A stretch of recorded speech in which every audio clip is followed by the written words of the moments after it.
विद्यार्थियों, रियांस Hindi world YouTube channel के माध्यम से हिंदी व्याकरण के जो क्रमशः भाग चल रहे हैं उसमें हम वर्ण विचार, शब्द विचार के बाद लिंग, वचन, कारक का अध्ययन करते हुए आज हम लोग सर्वनाम का अध्ययन करेंगे। जानेंगे कि सर्वनाम किसको कहते हैं, सर्वनाम के कितने भेद हैं, सरल तरीके से जानेंगे कि वाक्य शुद्धि में सर्वनाम की क्या उपयोगिता है। आज हम जानने का प्रयास करेंगे। तो सबसे पहले आते हैं हम सर्वनाम शब्द को लेकर। तो एक बात जान लीजिए कि शब्द में ही सारा खजाना छिपा होता है। ये सर्वनाम, जो सर्वनाम शब्द है, ये दो शब्दों से मिलकर बना है। ये है सर्वधन नाम। क्या है? सर्वधन नाम, अर्थात सबका नाम। क्या है? सबका नाम।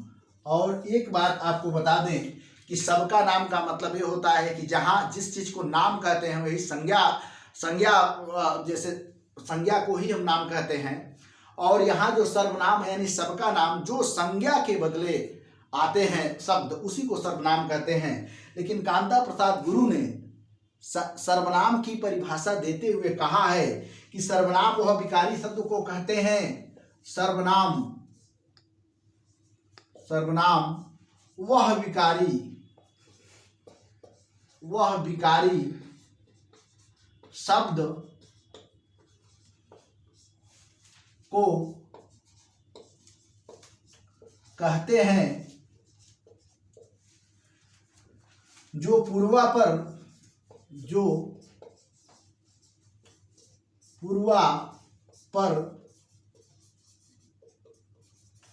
जो पूर्वापर संबंध से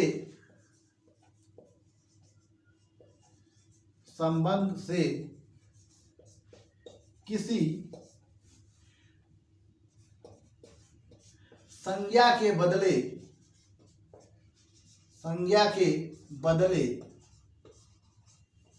आते हैं। ये कांता प्रसाद गुरु का जो है कि अपने वह परिभाषा में देते हैं कि संज्ञा का क्या अर्थ है। अब जैसे एक हम छोटा सा उदाहरण लेते हैं। उस उदाहरण में जैसे मान लीजिए उदाहरण में लिखा गया है, यह लिखा गया है कि राम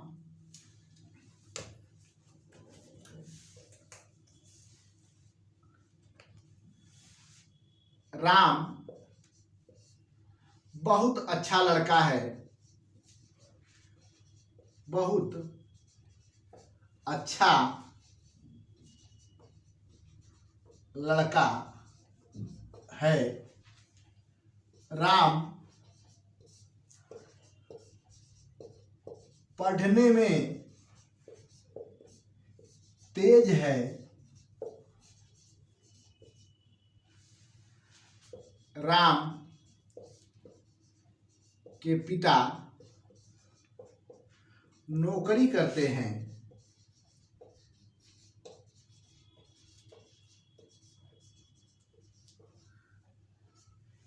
ये देखिए, ये शब्द जो अभी हमने लिखा है, यह ध्यान दीजिएगा कि राम बहुत अच्छा लड़का है, राम पढ़ने में तेज है, राम के पिता नौकरी करते हैं। ठीक है, यह राम ये सारे जितने भी वाक्य बने हैं राम से ही संबंधित है। लेकिन अब हम क्या करते हैं, अगर हम कह दें कि राम बहुत अच्छा लड़का है और यहाँ पे रख दें वह, क्या रख दें? वह पढ़ने में तेज है और यहाँ पे रख दें उसके, क्या रख दें? उसके पिता नौकरी करते हैं, तो पूरा देखिए वाक्य ही बदल जा रहा है। पहले क्या था? राम बहुत अच्छा लड़का है, राम पढ़ने में तेज है, राम के पिता नौकरी करते हैं, लेकिन वाक्य अशुद्ध की तरह लग रहा था, सुंदरता उसकी समाप्त हो गई थी। लेकिन अब क्या है कि राम बहुत अच्छा लड़का है, वह पढ़ने में तेज है। क्या है? वह पढ़ने में तेज है, उसके पिता नौकरी करते हैं। तो इसलिए सर्वनाम का प्रयोग होता है कि वाक्य में शुद्धता और सुंदरता का समावेश हो। जो सर्वनाम के भेद हैं, सर्वनाम के जो भेद हैं, कुल हिंदी में 11 सर्वनाम है। हिंदी में कितने सर्वनाम हैं? हिंदी में सर्वनाम, याद रखिएगा, हिंदी में जो सर्वनामों की संख्या है, ठीक है, सर्वनामों की संख्या वह 11 है। कितना है? 11 है। कौन कौन शब्द है उसको हम जान लें। वह शब्द कौन कौन है? वह शब्द कौन कौन है? वह शब्द है मैं, उसके बाद है तू, फिर है आप, फिर है यह, वह, जो, सो, कोई,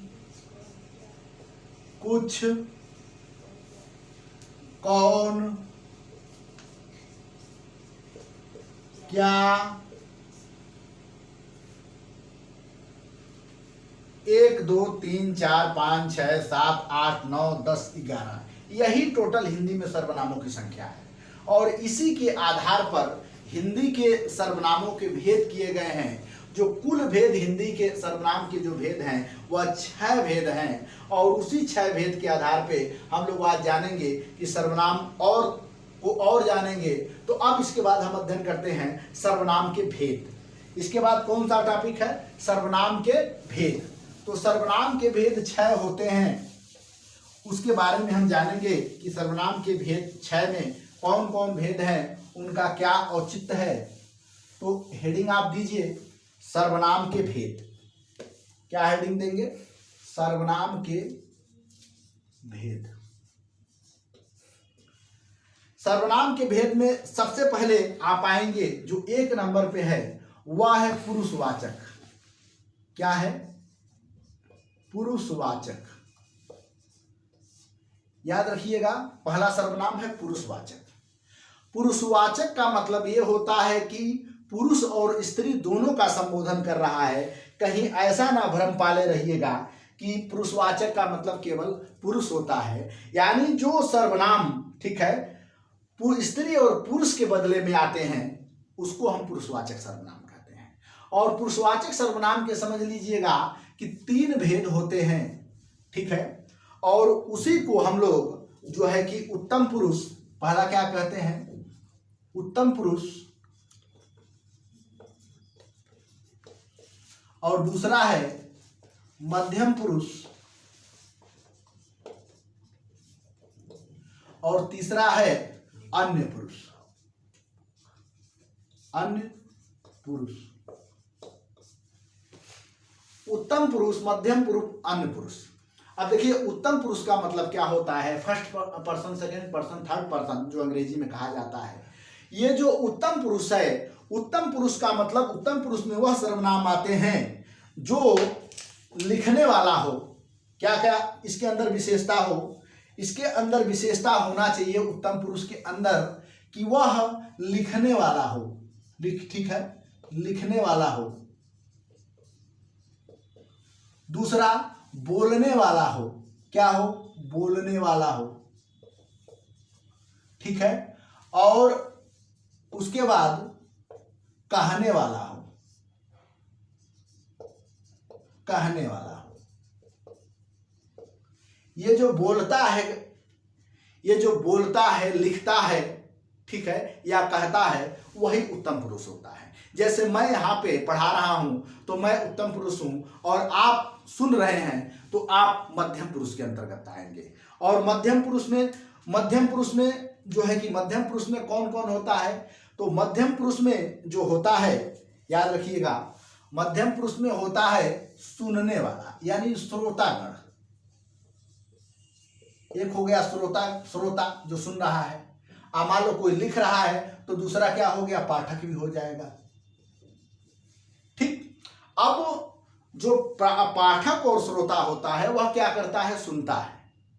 और जो अन्य पुरुष होता है, इसके बारे में कहा जाता है। अन्य पुरुष में क्या होता है? इसके बारे में कहा जाता है।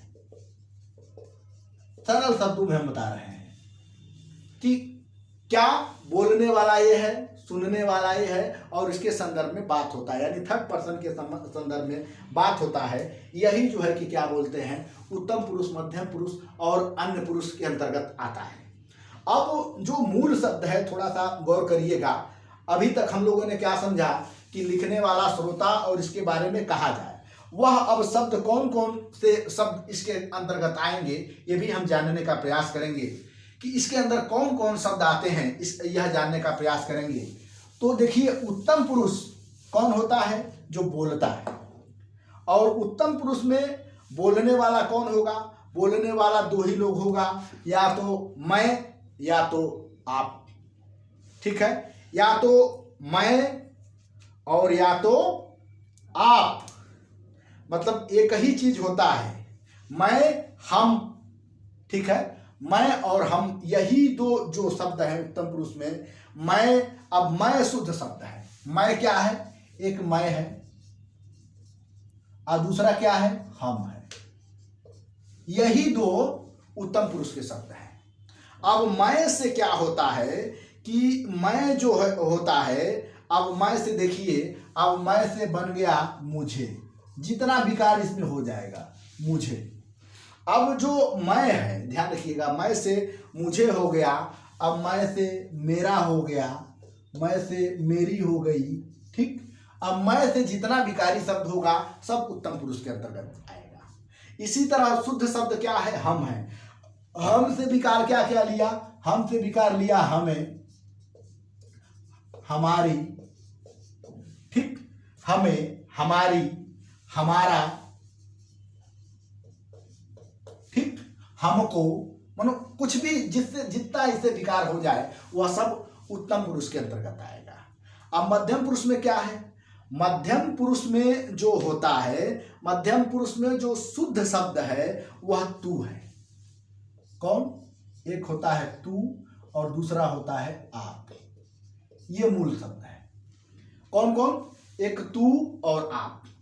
अब तू से क्या क्या शब्द बन गया? अब तू से बन गया तेरा, तुमको, उसके बाद हो गया तुझको। ठीक, अब जो सुनने वाला क्या है?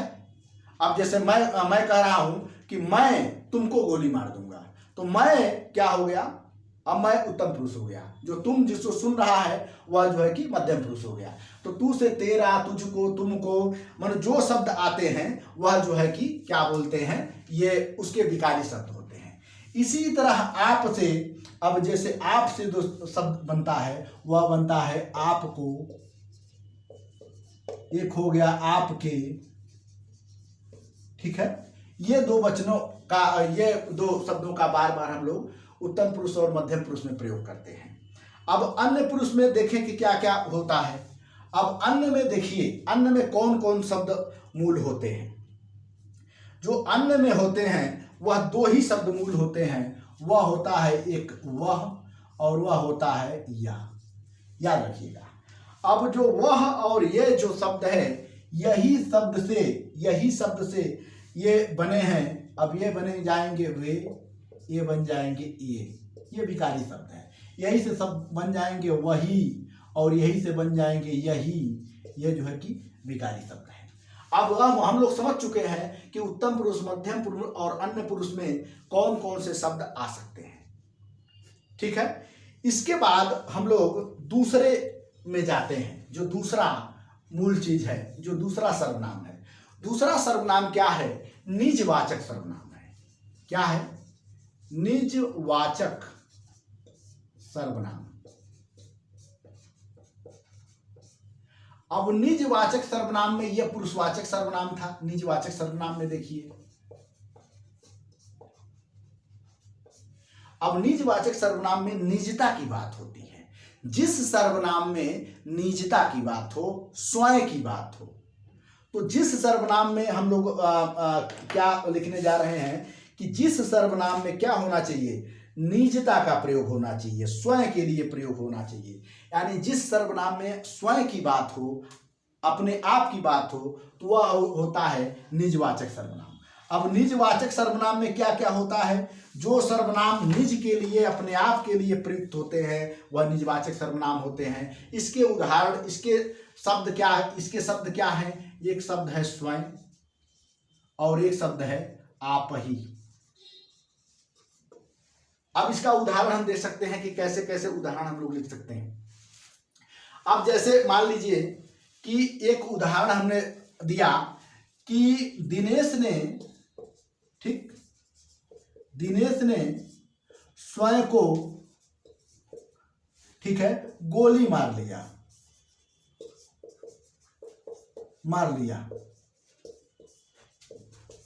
ये शब्द क्या है? स्वयं के लिए। मैं यह, ठीक है, अपने आप ही कर लूंगा, अपने आप ही कर लूंगा। अब इस तरह का शब्द होता है कि मैं खुद चला जाऊंगा, मैं स्वयं कर लूंगा। तो जहां स्वयं और आप, ध्यान रखिएगा कि ये दो शब्द जो हैं, कौन कौन, ये जो स्वयं, ठीक है, स्वयं और आप ही, या एक शब्द और ले सकते हैं कि खुद, भला कि इसका बड़ा कम प्रयोग होता है, ठीक है, ये खुद, ये तीनों शब्द जो है कि इसमें निजवाचक सर्वनाम में आ जाएंगे। और इसके उदाहरण हम लोग लिख सकते हैं कि दिनेश ने स्वयं को गोली मार दिया, तो ये जो है कि क्या बोलते हैं, जो स्वयं शब्द है वह निजवाचक सर्वनाम है। ये आप ही जो शब्द आया, यह जो है कि निजवाचक सर्वनाम है। तो जहां एक चीज ध्यान रखिएगा, ये उत्तम पुरुष, जो हम पुरुषवाचक सर्वनाम और निजवाचक सर्वनाम में अंतर क्या है कि जो निजवाचक सर्वनाम होता है वाक्य के बीच में आता है। जैसे यहां हमने कह दिया कि आप क्या कर रहे हैं, क्या कर रहे हैं, तो ये पुरुषवाचक में है। ये किस में है? पुरुषवाचक में है, क्योंकि आप पहले आया। लेकिन अगर मैं यहां कह रहा हूं कि मैं अपने आप खाना बना लूंगा, अब अगर मैं अपने आप, ठीक है, या आप ही अपने आप, यहां जो प्रयोग हो रहा है, बीच में प्रयोग हो रहा है, हमेशा ध्यान दीजिएगा, खुद के लिए प्रयोग हो रहा है, इसलिए निजवाचक सर्वनाम है। तो निजवाचक सर्वनाम में हमेशा स्वयं, आप ही और खुद का प्रयोग होता है, यह हमेशा ध्यान देने की जरूरत है। अब उसके बाद जो सर्वनाम आता है, तीसरा सर्वनाम, तीसरे सर्वनाम का नाम है निश्चयवाचक सर्वनाम। निश्चयवाचक, ठीक है, निश्चयवाचक सर्वनाम। अब देखिए निश्चयवाचक सर्वनाम क्या होता है। जिस सर्वनाम में एकदम निश्चय, ठीक है, और जब सर्वनाम में निश्चय होगा तो निश्चय के लिए याद रखिएगा, निश्चय सर्वनाम के लिए जैसे घटना का संबोधन होता है, एकदम निश्चित बोध का, पदार्थ का संबोधन होता है। और ये भी ध्यान रखने की जरूरत है निश्चयवाचक सर्वनाम में कि निश्चयवाचक सर्वनाम में दो बात का ध्यान रखिएगा कि निश्चयवाचक सर्वनाम में दो शब्दों का प्रयोग होता है खास तौर से, और यह होता है यह, और दूसरा है, ठीक है, ये एक यह हो गया, और दूसरा जो है कि वह है। तो यह हमेशा ध्यान दीजिएगा कि यह और वह ये जैसा नहीं है। यह और वह का प्रयोग यहां, जैसे जो यह का प्रयोग है वो नजदीक वस्तु के लिए किया जा रहा है, नजदीक, ठीक है, नजदीक, ठीक, और वह जो है कि दूर वस्तु के लिए प्रयोग किया जा रहा है। अब जैसे, अब यहां कैसे आप उदाहरण लेंगे, जैसे यह, अब जैसे मान लीजिए यहां एक उदाहरण ले लीजिए, यह मेरा घर है, मेरा घर है। किस चीज की चर्चा हो रही है? यह मेरा घर है, यानी नजदीक की बात हो रही है। तो यह और वह दो ही इसका मुख्य पहचान है। ध्यान दीजिएगा, निश्चयवाचक सर्व का दो ही पहचान है, यह और यह दोनों निश्चयवाचक सर्वनाम के अंतर्गत आएंगे। और यह ध्यान दीजिएगा, यह जो है कि नजदीक के लिए, और जैसे मान लीजिए यहां लिख दीजिए, वह तुम्हारी घड़ी है। क्या है? वह तुम्हारी घड़ी है, तुम्हारी घड़ी है, ठीक। वह तुम्हारी घड़ी है का मतलब मेरे पास नहीं है, वह तुम्हारी घड़ी है, दूर का जैसे संबोधन करा, वह तुम्हारा स्कूल है, यह मेरा स्कूल है। यानी यह और वह का शब्द का प्रयोग निश्चयवाचक में होगा। और निश्चयवाचक में हमेशा ध्यान देने की जरूरत है कि निश्चयवाचक में, ठीक है, निश्चयवाचक में हमेशा निश्चय होता है, एकदम क्लियर होता है कि यह मेरा है और वह तुम्हारा है। अब इसके बाद हम लोग अगले सर्वनाम में चलते हैं। अगले सर्वनाम में जो चौथा सर्वनाम है वह है अनिश्चयवाचक सर्वनाम। अनिश्चयवाचक, ठीक, अनिश्चयवाचक सर्वनाम, यह अनिश्चयवाचक सर्वनाम है। तो अनिश्चयवाचक सर्वनाम का मतलब क्या होता है कि इसमें निश्चय नहीं होता है। पहली बात जान लीजिएगा कि इसमें निश्चय नहीं होता है। और इसमें किस किस शब्द का, यानी हम अगर अर्थों में इसको हम लेने का प्रयास करेंगे तो यह कहेंगे कि जिस सर्वनाम का कोई निश्चित जानकारी नहीं होती है, अनिश्चय बना रहता है, उस सर्वनाम को हम क्या कहते हैं, अनिश्चयवाचक सर्वनाम कहते हैं। और इसमें किन किन शब्दों का प्रयोग होता है यह ध्यान देने की जरूरत है। किन किन शब्दों का प्रयोग होता है, ये हो गया कोई, एक शब्द होता है कोई, दूसरा होता है किसी का, और तीसरा होता है शायद। याद रखिएगा यह तीनों शब्द जो है कि संदेह उत्पन्न करता है, ये तीनों शब्द। अब जैसे उदाहरण, ये उदाहरण हम लोग ले रहे हैं कि ये जो तीनों शब्द हैं, पहला क्या है कोई, तो अब यहां प्रश्न आ गया शायद कोई आया है, शायद कोई आया है। अरे भाई कोई आया होगा तो क्या होगा, कोई संज्ञा होता होगा, और संज्ञा के बदले क्या आता है, सर्वनाम आता है, यही ना आता है। तो ये क्या हो गया, यह अनिश्चयवाचक सर्वनाम हो गया। कोई निश्चित नहीं है कि कौन आ रहा है, शायद कोई आया होगा। अब एक और उदाहरण और देख लेते हैं कि किसी का, ठीक है, किसी का थैला गिर गया है, थैला गिर गया है। अच्छा, किसी का मतलब कोई व्यक्ति ही होगा और संज्ञा होगा, और संज्ञा के बदले जो शब्द आते हैं उसको सर्वनाम कहते हैं। तो किसी का, अब जो किसी का यहाँ जो प्रयोग हुआ है यह अनिश्चयवाचक शब्दों के लिए किया गया है। ये क्या है, अनिश्चयवाचक किसी का है। अब जैसे शायद का प्रयोग, अब यह कह सकते हैं कि शायद मेरे लिए कुछ खाने को आया है, तो शायद का प्रयोग क्या हो गया, अनिश्चयवाचक सर्वनाम की तरफ इशारा कर रहा है। और उसके बाद आता है प्रश्नवाचक सर्वनाम। चौथा क्या है, प्रश्नवाचक सर्वनाम, ठीक। अब प्रश्नवाचक सर्वनाम में देखिए क्या क्या है। प्रश्नवाचक सर्वनाम में पहली बात जान लीजिए कि दो प्रश्नवाचक सर्वनाम का प्रयोग अक्सर होता है। वह कौन कौन है ये भी जानने के लिए हम लोग प्रयास करेंगे। एक होता है प्राणीवाचक और एक होता है अप्राणीवाचक। तो प्राणीवाचक का मतलब क्या होता है, प्राणीवाचक, ठीक है। प्राणीवाचक का मतलब हो गया सजीव। प्राणीवाचक का मतलब क्या हो गया, सजीव से जिसका संबंध हो। जैसे अब यहां हम लिखेंगे कौन, ठीक, कामा, कौन हो गया, किसे, किसने, किसे, किसने, यह प्रश्नवाचक भी कर रहा है। जैसे कौन आ रहा है, कौन आ रहा है तो कोई प्राणी ही तो आ रहा होगा।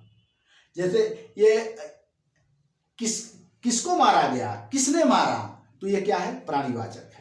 और एक होता है अप्राणीवाचक, अर्थात ये निर्जीव से बनता होता है, अप्राणीवाचक। अप्राणीवाचक में क्या आएगा, अप्राणीवाचक में आ जाएगा क्या,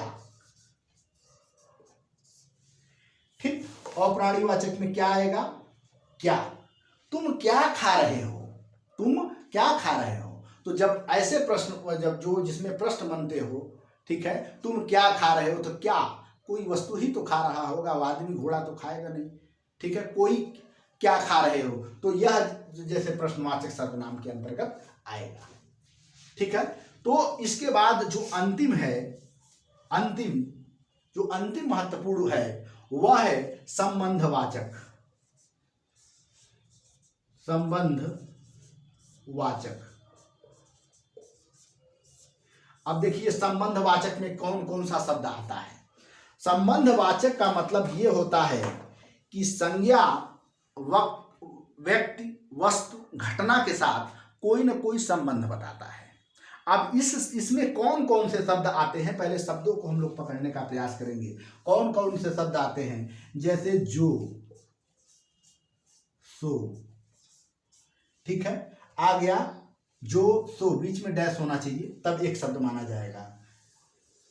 वैसा, जैसा, ठीक। उसके बाद आ गया जिसकी उसकी, जिसकी उसकी, ठीक। और इसमें हम लोग ले सकते हैं जिसने उसने, जिसने उसने, ठीक। अब जैसे हम यहां उदाहरण क्या क्या लिख सकते हैं, यहां उदाहरण जो जैसा करेगा, जो जैसा करेगा वैसा भरेगा। तो जो जैसा करेगा वैसा भरेगा, ठीक है। तो ये शब्द जिसकी लाठी उसकी भैंस, तो जो जिसकी सर्वनाम है, जिसकी लाठी उसकी भैंस, इसमें कहावतें समाहित होते हैं और संबंध बताते हैं। जैसे मान लो कि जिस लड़के ने जान बचाई उसने पुरस्कार पाई, ठीक है। चाहे जिसने चोरी की थी, ठीक है, जिसने चोरी की थी वह पकड़ा गया, या जिसकी लाठी वैसा उसकी भैंस, जैसी करनी वैसी भरनी। ये जो शब्द होते हैं, यह शब्द जो है कि संबंधवाचक सर्वनाम में होते हैं। तो फिर एक बार हम लोग ध्यान देने का प्रयास करेंगे, शब्दों को पकड़ने का प्रयास करेंगे कि मैं और तुम, ये जो दोनों शब्द हैं, मैं और हम, ये उत्तम पुरुष के हैं। तू और आप, ये मध्यम पुरुष के हैं। यह और वह, यह अन्य पुरुष के हैं। ठीक इसी तरह निजवाचक में क्या आएंगे, स्वयं, आप ही, खुद। निश्चयवाचक में आएंगे यह और वह, यह दोनों निश्चयवाचक सर्वनाम है। यह, लेकिन यह जो है नजदीक के लिए है, वह जो है कि दूर के लिए है। अब अनिश्चयवाचक में 3 शब्द आते हैं, एक होता है कोई, एक होता है किसी का, और एक होता है शायद, ठीक है। कोई आया है, किसने मार दिया, ठीक है, तो प्रश्नवाचक में आ जाएगा। जब किसने, अगर किसने मान लो आ जाएगा तो ये प्रश्नवाचक हो। किसे तुम कहते हो, कौन आ रहा है, तो ये जो है कि प्रश्नवाचक है। अब प्रश्नवाचक में याद रखिए कि प्राणीवाचक ही कोई होगा जिसमें कौन, किसे, किसने प्रयोग किया जाएगा। और प्राणीवाचक में क्या का प्रयोग होता है, क्या अक्सर पदार्थ के बारे में, ठीक है, या जानकारी के बारे में क्या का प्रयोग होता है। संबंधवाचक में जो सो आएगा, जैसा वैसा आएगा, जिसकी उसकी आएगा। शब्द हमेशा कहावत के रूप में आता है कि जिसने बच्चे को डूबने से बचाया, जिसने बच्चे को डूबने से बचाया उसने ही इनाम पाया। ये एक शब्द बन रहा है, जैसा करोगे वैसा भरोगे। तो इस तरह आज हम जो है कि बड़े कम समय में सर्वनाम के बारे में बता दिए। और सर्वनाम के 6 भेद होते हैं, हमेशा ध्यान रखे रहना। पुरुषवाचक, निजवाचक, निश्चयवाचक, अनिश्चयवाचक, प्रश्नवाचक और संबंधवाचक। यह हमेशा ध्यान रखने की जरूरत है कि इसी के आधार पे बाद में आपको विशेषण भी बताएंगे। और जब यह स्पष्ट आपको जानकारी रहेगी तभी आप अच्छी तरह से विशेषण समझ पाएंगे। आज की क्लास बस यहीं पे समाप्त होती है। धन्यवाद।